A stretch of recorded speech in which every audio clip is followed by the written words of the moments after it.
Good evening, all of you. So we are, to the next session, product management. How do we hire? Hiring in product management is, for most of us, it is a mystery. What does a hiring manager looks for in a product manager when they hire them? Is it the technical knowledge or is it the business side, the customer focus? What are the HR perspective? What are the traits they are looking in a person while hiring a product manager? Are there conflicts between hiring manager and HR? Or, when they go for hiring a product manager? Because this is a role which is a kind of a mixture of technical, business perspective, customer perspective, and there are a lot of requirements the role needs. So this session we are going to actually focus on how do we hire product managers, what are the practices or what are the things people look for while hiring product manager. To chair this session, I invite Tathagat Varma on stage. Tathagat is passionate about products and people. He is a founder and CEO of Thought Leadership, a premier knowledge and learning-based consulting firm. Tathagat, over to you. Thanks, Seema. I would like to request my fellow panelists to kindly come here, and then I read about them and invite them to have a conversation. Seema, HR Director for South Asia at Cisco. We have Piyush Shah, VP for Products and User Experience at Inmobi. We have Deepak Shetty, Senior Director and Head for HR at Philips Innovation Campus. And we have Binod Singh, CEO of Ilantus. Let's welcome the panel. Please have a seat. So we have two from HR community and two from the business/product management community. How many HR folks do we have here? I thought all the hands should go up. Isn't that right? Everyone should be responsible for HR. But then HR professional. So I think we'll have to do something really, really controversial to make sure that they become converts at the end of the session. So that they have more empathy for HR there, right? And I think we have to help them to come to that point here. So let me just set the ball rolling here, and let me introduce Seema to begin with. Seema is an alumnus of XLRI and is HR leader with broad experiences across IT, including hardware design, networking, semiconductors, a lot of systems context there. And she has been in the past with Planet Asia, Nooks, and Intel, and has grown in her current organization since 2008. So I would like to ask you a question, Seema, and begin with that. As one of the largest companies in the high-tech space, you work with Cisco. How has Cisco's talent base evolved over the last few years that you've been there? From a predominantly tech industry, how do we see the context of today's topic as product management? Do we see more and more of that happening there? And are these predominantly for the global products, or these are really, you see that a lot of those is happening for emerging markets or regional products as well? Sure. So, I'm not sure how many of you attended some of these sessions earlier in the day by some of my colleagues from Cisco, so forgive me if some of that is a repeat from some of the conversations that we've had earlier in the day. Having said that, Cisco has a 20-year history in India, starting with sales, right? I mean, most MNCs, if you take a look at it, they will start with a sales entity. We have an 11-year-old history with respect to engineering, which is largely the R&D organization for us, and of course there are a couple of other functions out there, right, which comprise the rest of Cisco. So having said that, right, I think the journey has been again very similar to what most other MNCs have experienced in India, starting with some amount of component outsourcing. Maybe there was a seed team. In fact, we had a seed team of about 10 people, some of whom were here because I want my child to kind of grow up in an Indian ethos, or it's parent care and things like that. Right? I mean, that's how most of the MNCs have started out. And then slowly it evolved, right, from heavily kind of an outsourced, low-cost model for engineering in India to slowly we built confidence and credibility to get to component ownership. We then built confidence and credibility to get to product ownership. And today the dialogue actually is around platform ownership on a global scale. And all of this, by the way, is global, so none of it is necessarily regional or even emerging markets. Although again, by the very nature of products or platforms, some might be more user-friendly in certain kinds of domains, in certain kinds of geographies, but having said that, pretty much all of it is for the global marketplace, wherever it might be. So we've evolved, and now the conversation around Team Charter for Cisco India is far beyond So this has been the 10, 11-year journey. More and more product. Yeah, not just products, it's platforms that we're talking about. Platform. So platforms, the connotation of a platform typically tends to be more technical or technology intensive as opposed to a product which evokes the notion of being a more business or a consumer focus in that sense. But that might be a very broad-based generalization. Do you see that as kind of playing? Because one tends to see more of architects playing the role of product managers in a platform kind of a context. Is that?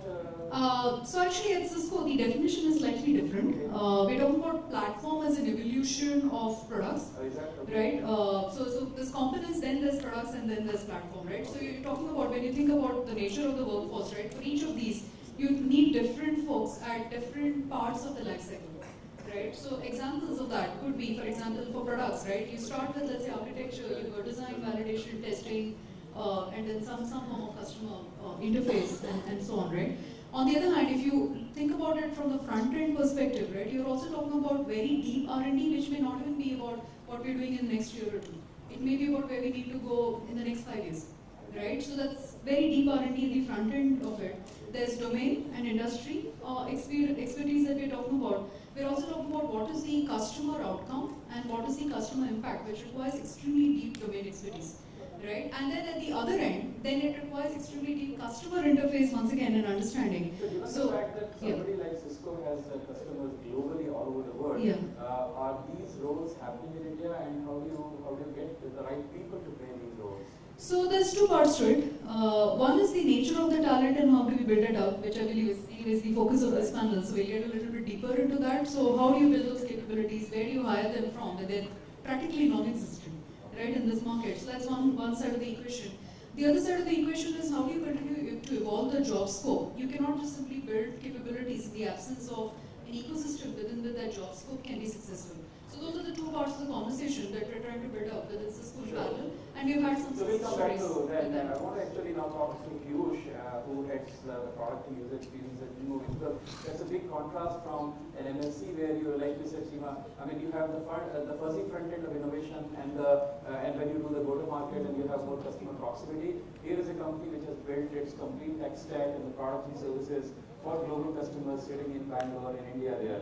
How has been your journey? And just to introduce Piyush, has been with Inmobi for last about 6 years now, currently serves as the VP for products.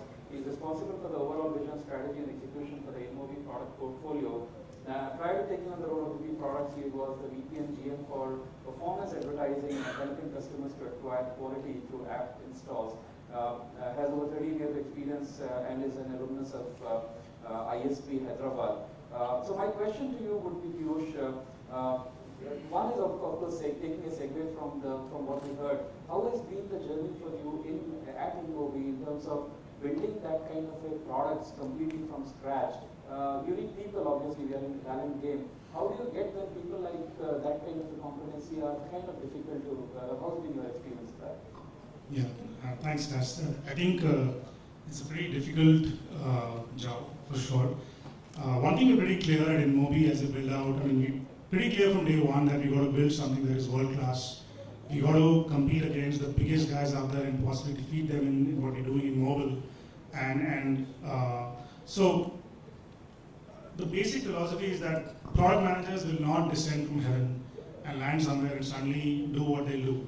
We got to figure out how we can cultivate, nurture, develop ordinary people to do extraordinary work. And that's what we have been doing for the last 7 years as far as just nurturing products is concerned. And I mean, few things that we believe have been pretty instrumental in the way we have gone about doing it that has helped us. Beyond a product guy to be a smart guy, intelligent, problem-solving guy, I mean, all that is there.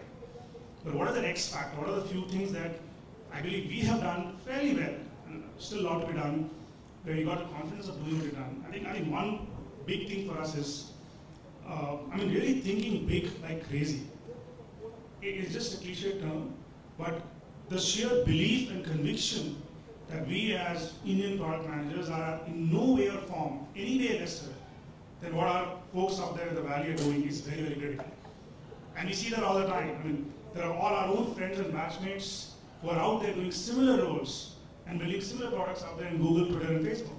It's just that they're sitting out there in the valley in Bay Area. And that fundamental belief and conviction that it is possible to even make something like this, which is cutting edge against those guys, is the first big hurdle in people's minds. Can I build something that is going to be cutting edge, or should I just adapt something that's happening in the US and build a local Indian equivalent? Is the biggest stumbling block. Do you feel that's changing now in the last few years? Are people more aware of their strengths and they are willing to be a little more assertive, not in a negative way, but really feel comfortable and confident that, hey, I can do that, my peers in the valley are doing the same thing, I know those guys, I can also do it? Absolutely. I think capability, talent, access to information, pretty much the same, right? It's just exposure. It's exposure and conviction, I guess, and environment around it. And all we have done is given people a great environment, a great set of challenges, a lot of exposure for sure. And then I think there are a couple of other things also around it. I think in today's age, it is just not easy to do classical product management. The biggest challenge right now is how do you decide in an age where you just have 10-20% level of data? I mean, traditionally you would say, I would wait to do a lot of analysis, get access to data, and then make a decision. In our age, in the way things are happening out there, in the quest or ambition that we have out there to beat those guys in the mobile ecosystem, there's no time. Right? So I think there's a lot of work being done to ensure that decisions can happen by just 20% information. And how do you do that? So that's a very interesting question also about when I looked at your own profile. I was waiting to ask a question. Could you please, you came from the side of business which was really a very strong business focus. I mean, you manage credit cards, you manage private banking, you manage new business initiatives. You didn't come through the conventional, and sorry if that disagrees with your definition of it, you might say that's conventional for me, right? But the conventional expectation is people are going through engineering and then doing the products and now then they become product manager. Do you believe there could be a mindset gap? Because as an engineer, when I do try to solve the problem, I'm looking at a very analytical thinking and saying, do I know all the variables in this equation? But when you are running a business, you say, hey, I don't know, but I know 20% of the variables. That's good enough for me to get started. And that's probably led to your own success. Do you think there is that? I wouldn't say that. I mean, firstly, I'm an engineer. I did my engineering. I ran my own internet startup way back in the .com days. Failed miserably, like 3-4 modules. Then went on to do my MBA and then did some 5-6 years of private banking and in Citibank and Deutsche. But I think at heart I'm a technologist. I love technology. I'm not a techie. I don't understand in-depth code for sure. But I appreciate and understand technology. And I think it's the biggest thing in our kind of roles, in the way we're looking at our companies, there are many people in the world who are very good at defining the how of things. But in our age, it's a lot about why we're doing something. Why is this important? Why should we do this versus that? And how do we ensure that we have the right folks to do so? So I think I focus a lot more on the why, the what, and the how. And I keep chopping off things that we should not be doing, because that is the toughest job. And that's why we hire a lot of people who would be good at this. There are enough people out there who would be very good at the how. I mean, given this whole thing, let's build it out in the best way possible through a platform, technology, absolutely very critical. But I think our onus as product leaders is a lot more to solve for the why each time. And that's what I think. So we'll come back and explore more about the why part of it, because I think, of course, in the post-Steve Jobs era, a lot of people actually look at themselves and say, I wish I could develop some cool products like that. And we'll try and examine some of that stuff. I'd like to talk to Deepak, who represents the HR space. Deepak is an XLRI alumnus and is close to 20 years experience in various industries, including working for Nestle, HP, BA Systems, and Genpact before starting with Philips about 6 years back. How do you see the role of product management has been evolving inside your company, and what have been some of the most significant learnings from your point of view? Okay, when we are discussing with about whether I should be a panelist or not, I seriously advised him I was not the right guy because the Philips journey on product management, if you will, is not very, so it's probably about 3 years, and we don't have as many product managers as we'd love to have. For a campus of the size of 2,000 people, we have all of 20 people who are in marketing. But for whatever it's worth, I think Tathagat said, maybe it's good to hear from you as well. So I think, I kind of agree with what Seema is saying, and I kind of resonate a lot with what Piyush is saying. In terms of, I think, and it's not only about product managers, by the way. I mean, I think the self-belief part of it, I think it transcends across. I mean, you know, you see so often that the self-belief part, if that comes through, and that comes through from exposure, that it's also a little bit cultural. But, you know, when once they cross that, then pretty much everything falls into place. So it's just a question of coaching people to understand that there is a domain part of it. You know, I'm not for a minute saying, you know, none of that is important. But I think, you know, this like to like this, you know, there's nothing which says that, you know, somebody sitting in the Bay Area or somebody sitting in Boston is doing something completely out of the ordinary, right? It's just that I think the self-belief that, you know, I have something significant to say, and, you know, I have the insight, and not just the data, but I have the insight to go and say, you know, this is what I went to the doctor, and the doctor told me that this is what he has a problem with, and so I can come back and look at my MR logs and come back with an insight. And I can give you an application which makes life easy for you. So that is what a product manager should be able to, and then price for it. So to me, I mean, and most of our work is in the medical space. So we do pretty much about 80% of our work is in whether it's an MR, CT, X-ray, you know, healthcare applications, and, you know, EMR, and so we're pretty much a big healthcare organization. We have bits and pieces of lighting and consumer as well. So one of the pieces for us is our customer for most of our global products isn't in India. So we use surrogates. So for some time, you know, we do send people, you know, to go to customer sites where we have installations, and some installations will be in India as well. Otherwise, we do a lot of work with hospital chains, whether it's Manipal, whether it's Fortis, and so, you know, we built that capability around that. And our experience has been, you know, most of our product managers are really for value segment products, as we call it, and there the approach, you know, one has been import to talent, because from a build and buy strategy, you don't want to mess it up right in the beginning, so you kind of, you know, buy, or not necessarily buy, but you kind of import expats from overseas with a very specific mandate that you come here, you train somewhere, you know, 1 or 2 people and go back. Now I think we've passed that hump. Now it's the next stage where you really have to build. And so that build strategy is about, you know, how, you know, you can look at people, and in my book, you know, I would swing 60-40 towards the technical person rather than somebody who's just on the commercial side, right? That's where I would swing. I mean, there's no right or wrong answer, but that's where I would swing. So based on the kind of business that you are operating in, and based on the context, maybe, I mean, that's important for people to understand and compare and contrast. So. I mean, it could be different in different industries. I mean, I'm just talking from a, you know, very domain-specific industry like medical. There, I think, you know, somebody who's gone through the grind understands, and, you know, can understand workflows, can understand, you know, what an MR visualization and reconstruction, how it grabs the images, and what you make out of that. And so, you know, that requires a little bit of effort. I mean, that's not only, you know, so to my mind, in those kind of domain-specific areas, going through the grind rather than, you know, I mean, I'm not saying an MBA out of IMC might be fantastic, you know, but, you know, the... Yeah. So maybe I think it would be interesting when we come back to you again to understand how do you groom people for that, because given the fact that there may not be too many people walking around with that kind of knowledge in their head, one question might be how do you groom people with that kind of context there? You did talk about creating a surrogacy or proximity to the customer, but before that, let me come to Binod.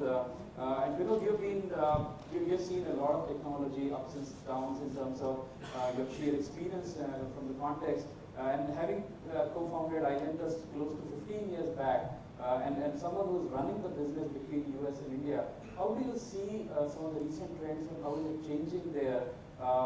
Do we even understand sitting in India what is product management all about? What would be your starting thoughts on that? So first of all, I think whatever I say is based on our experience as a company. And I think there are lots of companies in this country who would be treading our way in the future. Services companies, which is predominantly what you have in the B2B space in India, moving over to become product companies.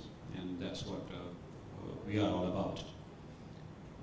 And when you are a services company in the B2B space, you come with a completely different mindset.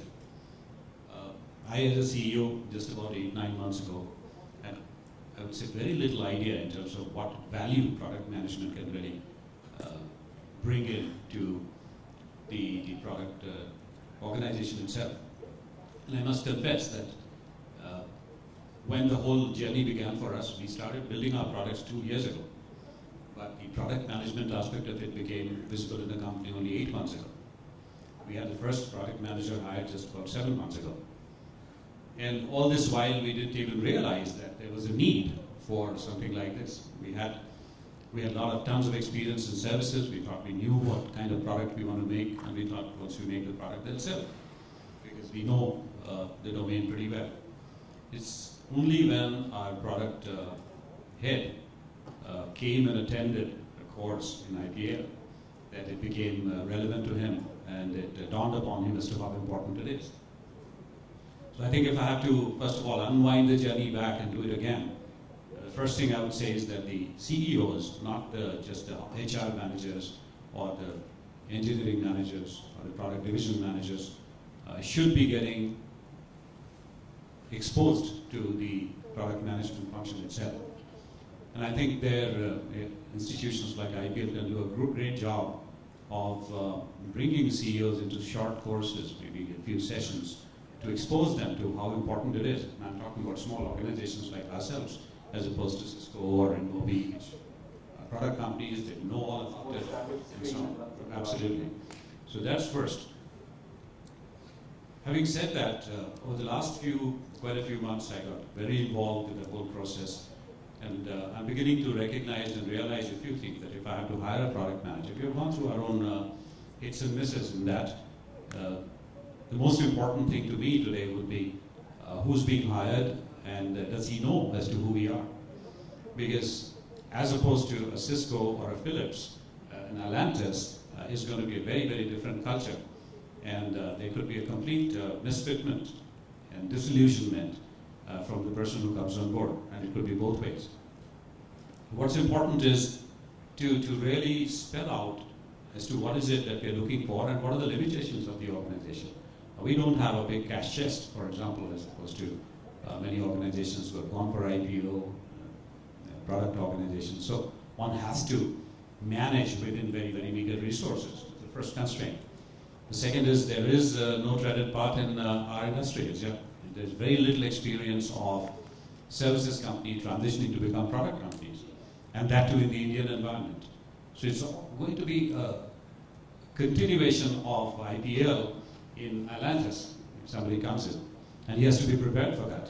So I think setting expectations for the product manager who's going to be hired is the most important thing. Then going forward, there are two factors that I see I would look for going, and we are going to recruit quite a few people going forward because we truly believe in that today. The first one is passion. I think you can have any amount of knowledge that you might have gathered in the institutes, but if the passion is not there to really make a success of the whole thing, because out here you're perhaps going to be 1 or 2, not 1 out of 10 or 20, and whole organization is going to be vulnerable based on your success or failure. And in that, if the person doesn't bring enough passion to the job, it's not going to be successful. So can I ask this shortly? I mean, you're kind enough to kind of acknowledge the role of IPL kind of institutions without it being a commercial plug in that sense. But then, yes, we need to bring people together, the practitioners, and help them. But we don't teach, I teach at IPL, for example, but one of the things we don't teach is passion. How do we see the passion in people? What are the ways if somebody were to come to you and ask advice that, hey, I'm looking for passion, it cannot be, it might be the job description, but how do we really, we cannot templatize it, but how do we look for it? What are the instances or glimpses or examples, or way we can say, hey, this is what it looks like.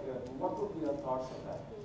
So I think passion is something which is not necessarily for product management. Passion is a general trait and that you need to develop. I very strongly believe that it's important for people like me to come and spend time in IPL.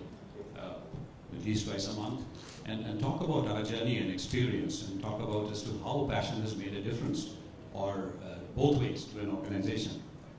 And I think more and more of industry institute interaction is required, which I don't, I'm sure it's happening to some extent, but a lot more of it I see being required. In fact, we thought, even being a very small company, we can see that this industry is just about evolving, and it's important for us to play our role. A few things that we did, for example, to bring people in to see the real life environment is we said we are willing to take as many of ideal people and give them short projects in our organization in the product area to get exposed to practical environment. And we had a few of people from here coming and doing that. In fact, in my own personal life, there's another very passionate project that I've taken on, which has nothing to do with the IT industry. It's a very different kind of a project, and I've got 3 of the guys from my field working there with me. The point you're saying is that I think the onus is on us that the gene pool doesn't exist today. There are not too many talented people with the right experience. They might be passionate about doing things, but I think they need some coaching, and it's incumbent upon the companies to come forward and put some bandwidth on helping them. And it might not be a CSR write-off, but it's actually something like a pay forward. We help people so that they can come together. We may or may not hire them tomorrow, depending on the context, but we still have got to do that. Oh, absolutely. I think the role that industry has to play in making this whole thing come up is the most important ingredient to success. Okay. We'll come back to you, Binod. Sure. I want to actually go to Seema now. And you can have water, sorry, I'm just going to talk about the question. So how would you, just segueing from that point of view, what are the kind of hard skills and soft skills would Cisco look for when hiring a product manager? Of course, passion is one of the things that we don't talk about, but what would be some of the typical ways you would say these are the kind of things that from an HR or from a hiring manager point of view, we would like to see in a product manager that we hire? Okay, so first of all, right, soft skills, I think are, at least at Cisco, there are certain traits that we look at, ideally for all Cisco employees, right? So that's not necessarily unique to a particular job. It's any employee, right, that's being hired by us, and again, that varies at various levels. We have what we call a C-lead framework, which basically is an expansion of collaboration, execution, acceleration, learning, and disruption. Right, and every single one of those parameters is extremely important. To us, each of them has a fairly detailed layer of meaning underneath that, right? And I guess the words in itself speak to something. Accelerate is different from disruption as a skill. Learning is different from execution as a skill, and of course, collaborate is different. For a product manager, there would be some of them would be more enhanced, or some of them might be. Yeah, and so that's what it's going to come to, right? So while those are base skills, and again at various layers, right? When somebody is an individual contributor versus somebody is a business leader, again you expect the same things to be at different levels, right, within the organization. But having said that, each job there might be a different play of some of these interfaces. So that's on the soft skills kind of side, right? But coming back to the hard skills side of the house. We don't necessarily look at product managers as having an ideal education experience background, right? They can come from a variety of fields, as I said earlier, domain expertise, for example. We'd love to hire some from Philips, right? For example, or we'd love to hire some from Inmobi or pretty much any other company out there. Because as I said, the domain understanding is very important. The talent base itself is so small that people probably know each other and there is a lot of musical chairs going on. I don't think... No, I don't think that's the scenario, because I think in India, the talent pool actually is pretty wide. Now, how experienced is that talent pool is a different conversation, right? So it's a pyramid thing, and in fact, the best and brightest amongst us are probably not even in India anymore, right? Many of them 20 years ago or even 2 years ago, right, have probably moved on. So the talent pool starts becoming narrower, especially when you're talking about very experienced talent. But having said that, at the bottom of the pyramid, there are millions of them that are coming out of engineering and other kinds of campuses. So I don't think India, in that sense, and at least for the next foreseeable several decades, right, we're likely to see shortage in terms of bright talent. What I hear you saying is, if I reflect back on that, is that you feel that hiring is predominantly an external in nature. Not so. Let me finish that up, right? So the talent pool is there. The question is, what do you do with that? What I was talking about, coming back to the blueprint for what we look for in a product manager, we don't necessarily, as I said, have a particular experience base or a particular education kind of a base. What we largely look for is this person somebody who understands industry trends? Is this someone who can enable, right? I mean, for example, with our sales team, with our engineering team, with various different processes, right? Does he or she truly understand what's happening with the customers? Now, it's also very often a balancing act, and it's something that we have been continuing to evolve as we go along, which is, it's very hard for engineers to let go, right, of all the cool happening stuff within my product. Now, it doesn't matter that may take a life cycle of 24 months to build that, but the customer needs maybe not so much cool stuff, not so much happening stuff. He needs maybe ruggedization, right, or something completely different, right? And ideally, he wants the product as of yesterday. Right? So how do you get that balance right between those customer asks, engineering asks, and then the other pieces, right, which are the 4 P's of any product at the end of the day, which is the pricing, location, positioning, so on and so forth, right? And what we have done actually over the years, we've evolved this. This has been an extremely successful program for us. So we actually have a product management program, which is what I was coming to earlier. I was talking about the fact that on one hand, you need to have the job scope, on the other hand, you need to have the capability built. And we have built this, it's built on the platform of experience, exposure, and education. Right? So there's some amount of knowledge, understanding that we have built in, but the larger part of it is how do you provide that kind of exposure. We have a lot of rotation that we do with Silicon Valley, which is where our headquarters base is, and we also make sure that the job scope ensures that there's experience. Part of this, by the way, also goes to some of the other ecosystem, which is not directly correlated to product management, but the other ecosystem elements, which comes back to the job scope. For example, we had till now about a 200 million. Now we've expanded it by another $40 million. But we also do a fair amount of capital investment within India, right? So that's part of that. The other part of it is how do we build our innovation engine, right? And how does that connect back to what we're trying to do, right? So for example, we've filed 900 patents. We have 550 patents that have been approved at this point in time, all within Cisco India. Right, so we're talking about the innovation engine, we're talking about the exposure to capital, we're talking about exposure to customers, right? So it's your experience, exposure, and education. Precisely, I mean it's sort of fail if you don't have one or the other in the mix at the levels you need. With that, I want to talk to Piyush actually and get his point of view, because in a startup, when you're starting something, you don't have always the ecosystem. I mean, filing a patent might be a great thing if you have some novel idea that you really want to fortify your business with, but that may or may not always happen. That's one. Secondly, how do you see, and that's my point of view, I want to make it a little controversial and a little spicy conversation. So here is one provocative hypothesis. There is a difference between a product manager who is doing a 1.0 and there is a difference between a product manager who is in version 7.3 SP2. Now, given the fact that you want to do a 1.0 product in a startup, when you are going out hiring people, a lot of people are actually coming from companies that may or may not have done 1.0, they have done a 7.3 SP2. Do you see that difference really playing out in their thinking style and the way they address the problem? I think it's true that a lot of what we are trying to do would be translating some big ambition, vision, big customer pain point into that 0 to 1 stage. And regardless of where the person is coming from, whether it's a large product group or a technical thing, I think for us we really want people who can fundamentally be solid problem solvers. Not just linked to their own particular area, but people can just look at problems smart enough, observant enough to understand what consumers are saying, and be able to sort of adapt that freshly into any other problem statement out there. Because guess what? No one knows the right answer in what we're trying to do. We're not saying there's someone out there who's done this, let's just figure out how to look at the whole piece and do it again here. And a lot of the commerce companies in India are seeing at what Amazon or these guys would have done outside and figuring stuff out here. Yeah, but then the way I'm looking at it is, for example, if I want to build a retail system, I have 10,000 examples I can copy from, or I might have been a product manager and I come and interview with you, but then I have been managing the version 7.1, which essentially means for last 7 years it was happening in the Bay Area, now it's been handed down to the India Center, and all I've been doing is writing the PRD and prioritizing stuff there.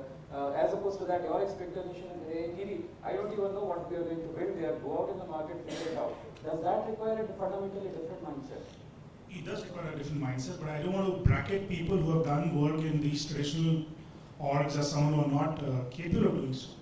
We are saying, are you a guy who can fundamentally handle chaos and uncertainty?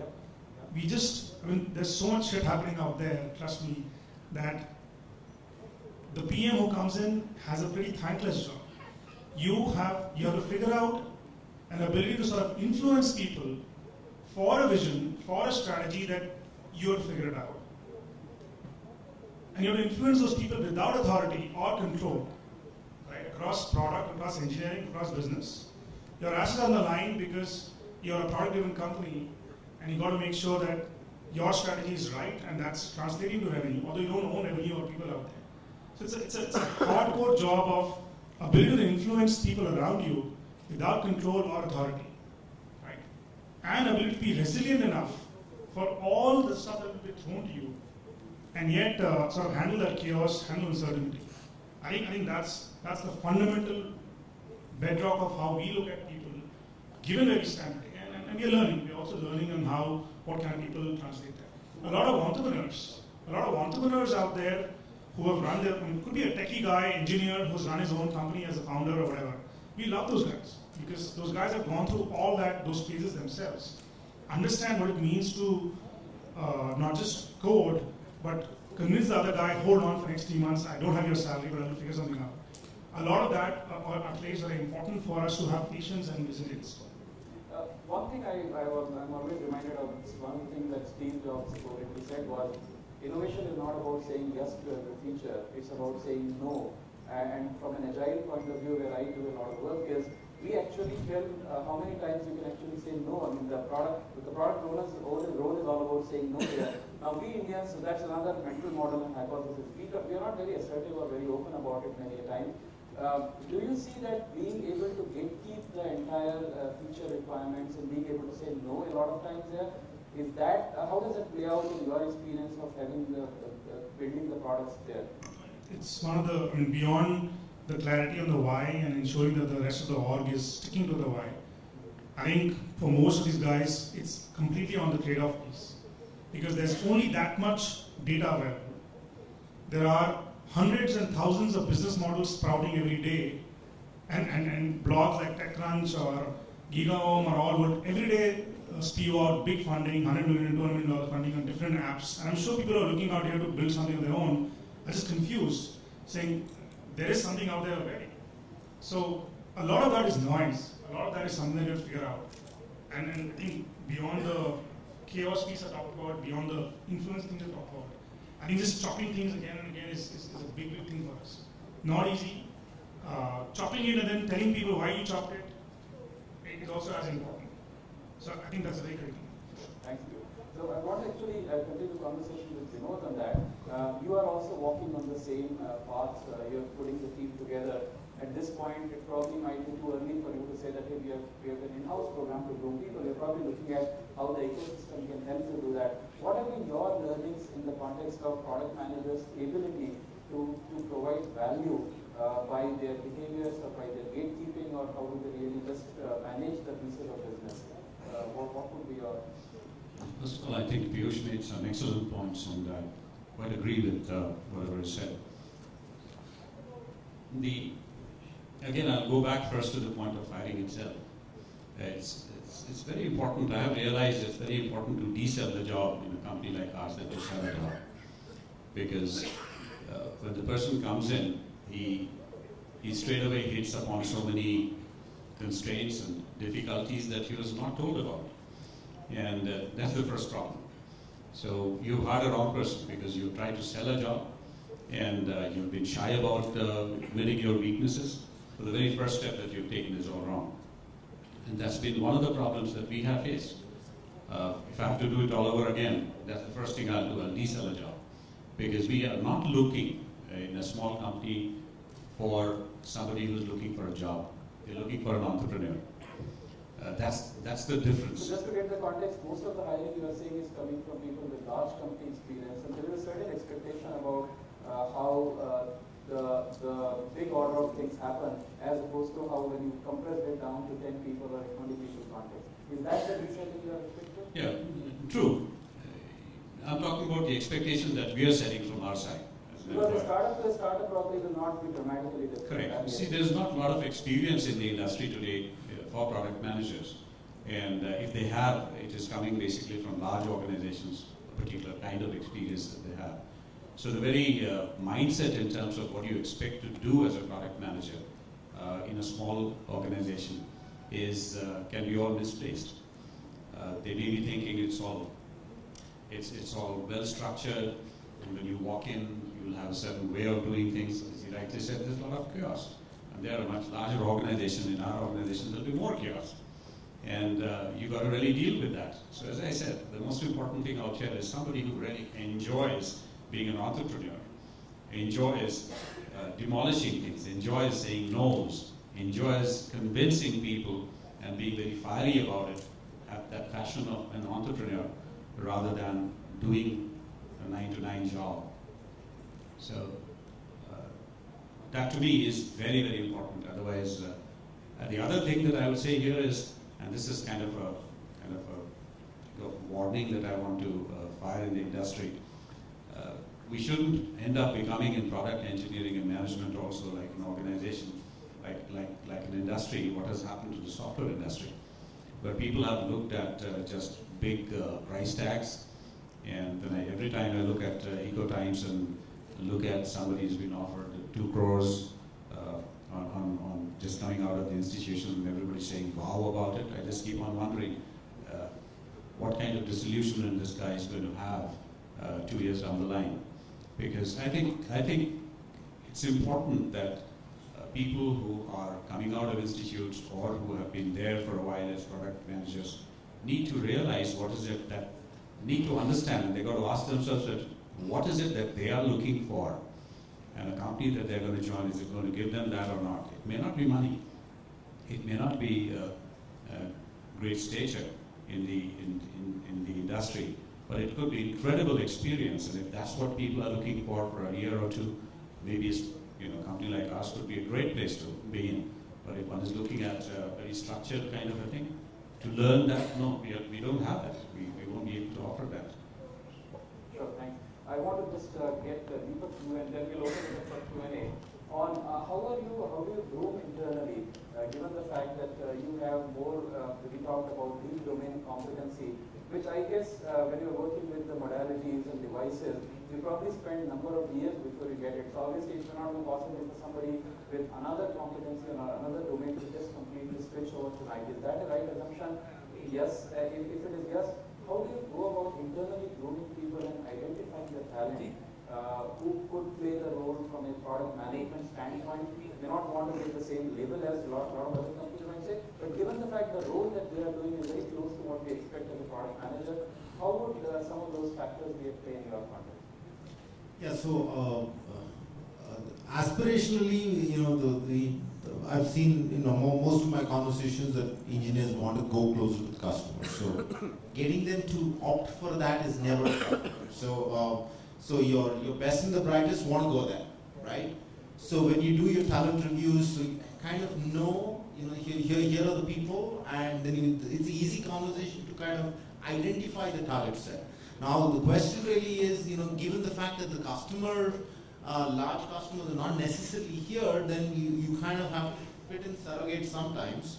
But it's also, and it can't be an event or send them to a program and bring them back and expect a tick mark and assume that they've reached. That's not possible. So you kind of have to put them through a certain amount. So you give them short modules and put them through a kind of give them a task. For instance, we have structured programs like that where we give them inputs on strategy, inputs on how do you write and look at a problem, and then basis that we throw a problem at them in the area in which they're working at, and they're supposed to come back and make a presentation to management in terms of on the 7-step process, where what the target market should be, what the price point should be. So then you know whether they are thinking in the right direction.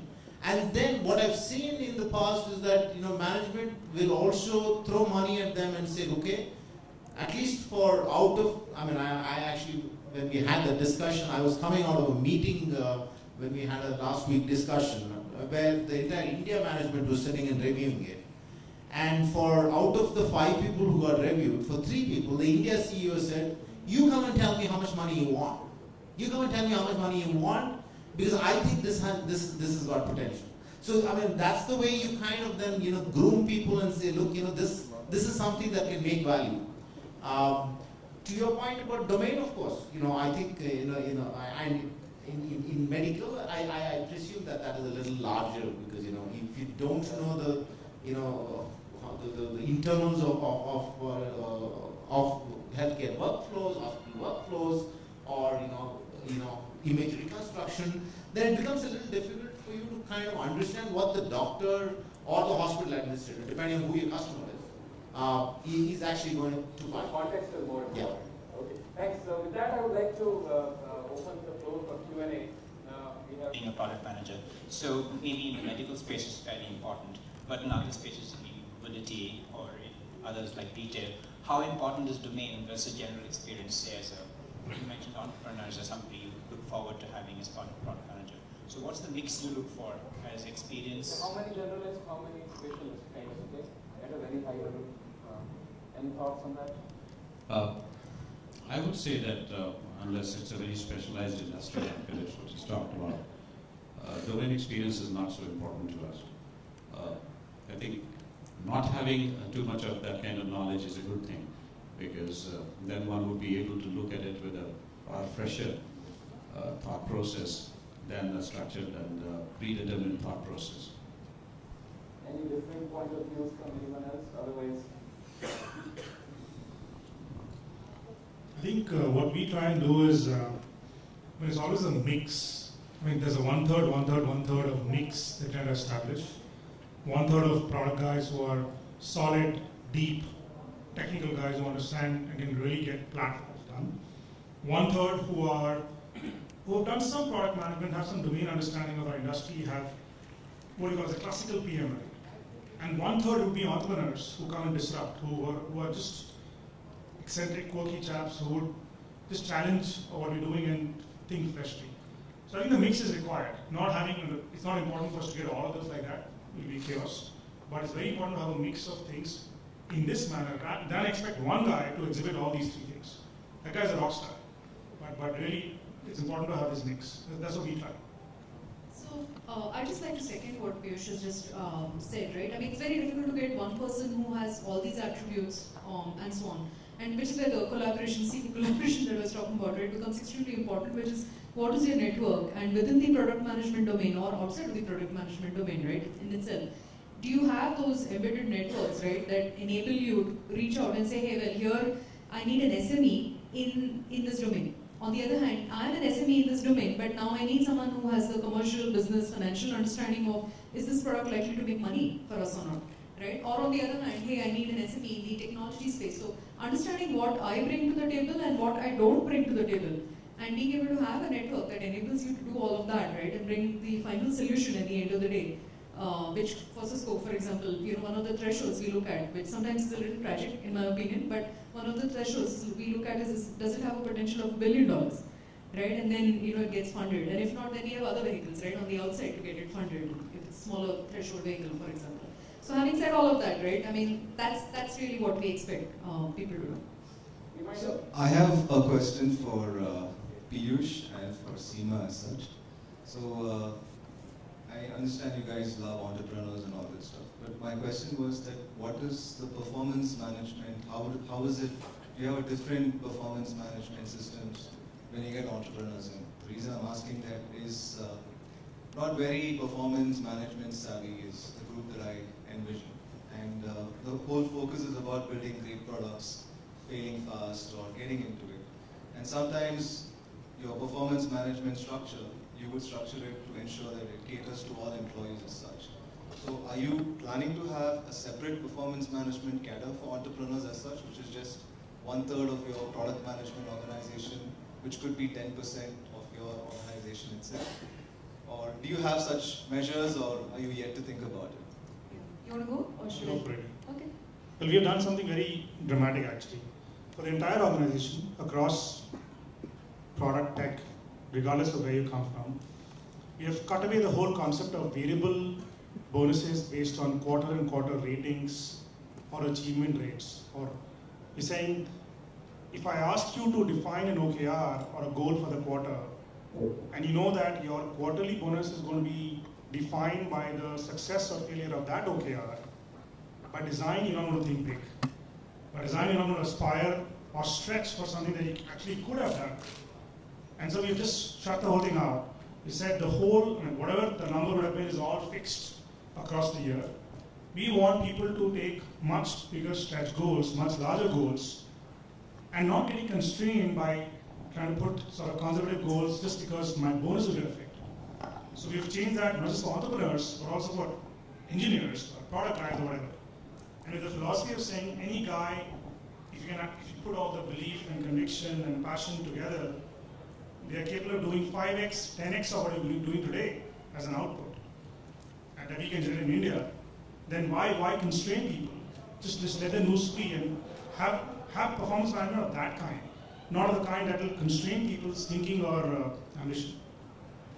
Okay, so at Cisco we've gone down a similar path, not exactly similar, but the path that we're going down is no performance ratings. Okay, there are very few companies out there that have actually done that. We will be getting rid of ratings with effect from the current fiscal year, and we are halfway into this fiscal year, right? And there are many different aspects to it. One is obviously, the entrepreneurship, take risks, fail fast, move on. We moved into agile technologies, right?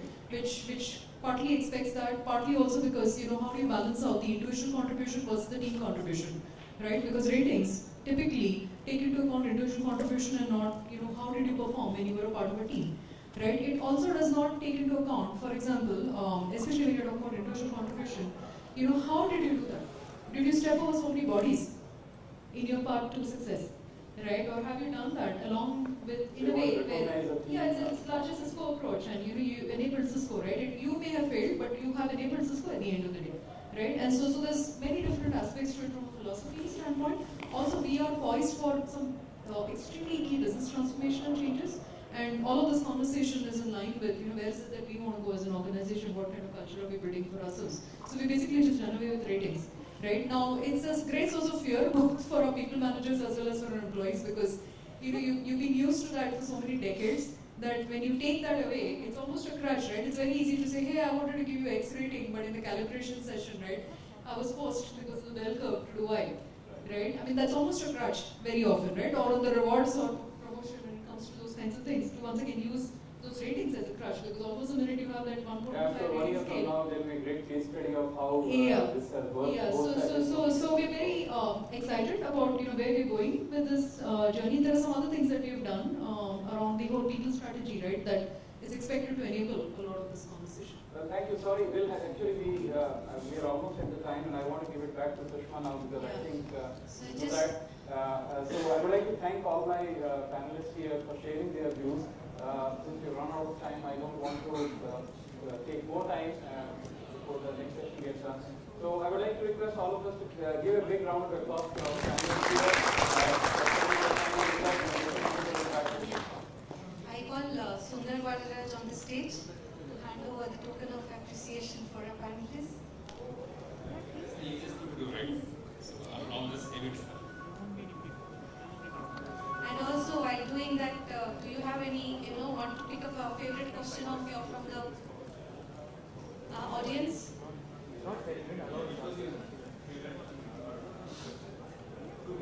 Out of two, which one you like the one? Okay. Yeah. The second one? Yes. It's a gift for the person. No, ask the question. Yes. Yes.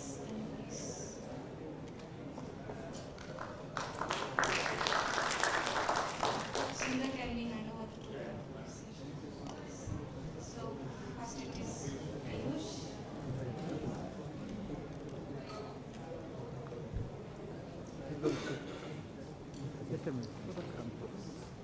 Deepak. Seema.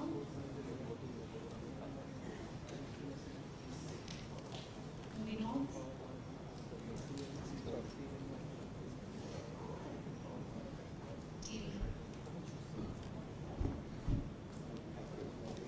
Thank you, Sundar, and thank you, panelists, for your time. Thanks. Thank you.